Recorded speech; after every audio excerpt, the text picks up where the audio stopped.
Now we are into the succession crisis. Edward the Confessor dies on the 5th of January 1066, and now we have 4 rival claimants to take over the throne. Let's take a look at the reasons they think they should be king. First off, we've got Edgar the Atheling. Atheling as in prince or king-like or young king.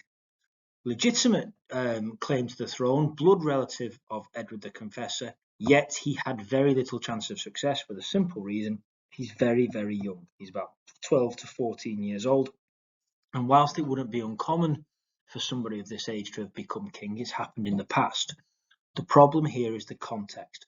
The Witan and the Anglo-Saxon population know there's going to be a scrap for the throne. It needs a strong military leader. You're going to have competition from at least William of Normandy, and therefore Edgar Atheling, whilst he has a legitimate claim to the throne, and it wouldn't have been unusual for somebody so young to take the throne, the fact that he's not a military leader means his chances of success are weak because he would just lose the battles anyway. So he's a legitimate contender, legitimate heir, or blood relative, but has little chance of success. He'd spent most of his life growing up in Hungary. Edgar was Edward the Confessor's nephew, so was a natural born heir. Edgar and his father were brought back to England after they had previously been exiled from England when Canute was the king. His father mysteriously died just a few days after arriving back in England. Anyway, his father died, so Edgar was in Edward's care from a very, very young age. But Edgar was never helped or trained to succeed Edward, which suggests Edward never saw him as his heir. Also, he was a teenager, but England needed a warrior king due to the imminent foreign invasion threat. The next contender was Harald Hardrada, or Hard Ruler, a famous, successful, powerful king of Norway. He's already a king. He was a Viking, so would be welcomed in the Danelaw. His claim to the throne is that when Canute's son, Harthur Canute, made a secret treaty with Magnus Olafsson, Olafsson would then become in charge of England. He then said he and Olafsson made a deal giving Hardrada control of England, so his claim is based on secret Viking treaties of secret Viking treaties. We'll go through that in more detail, but basically previous kings had made agreements over who controlled what parts of each other's empire, and Hardrada now claims that it actually belongs to him. The other reason why Hardrada is going to push his claim to the throne is that Tostig, remember him, the recently exiled Earl of Northumbria, he goes around Europe basically trying to get some help, first of all asking people in France to help him, then arrives in Scandinavia, where he meets Harald Hardrada. Anyway, Tostig tells Harald Hardrada that the people of England don't like their new king, Harold Godwinson. So Tostig says, it'll be really easy for you to take over England. People will welcome you. Tostig also had links to the Danelaw, so he tells Hardrada that the people will love him. He says, mate, it'll be easy. They'll love you. They don't like their current king. In summary, Harald Hardrada has a tenuous, long-standing, decades-old claim to the throne, but he's never pushed this claim to the throne, but now he's going to. He's an opportunist.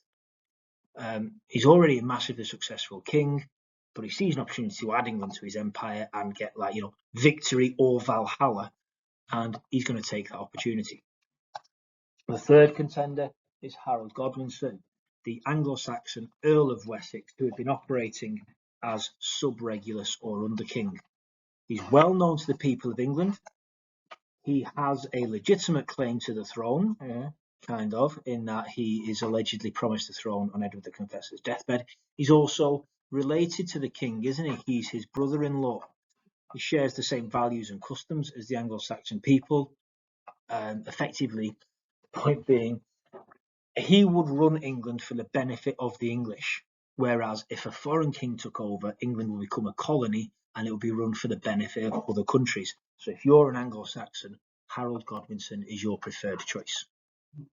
He was apparently, allegedly, told by King Edward himself on his deathbed that he would take over as king, although the only witnesses to this are Harold Godwinson himself and base allies of the Godwin family. He was Edward's brother-in-law and that operated his right-hand man, and was practically in control of the country anyway as sub-Regulus. He's English, and it would create a smoother transition into power. Final contender is William of Normandy, a childhood friend of Edward the Confessor. They grew up together.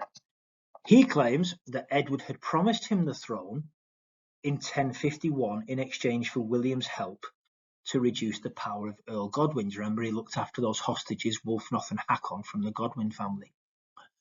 He then claims this promise was confirmed when Harold Godwinson went to Normandy on his embassy in 1064 or 1065.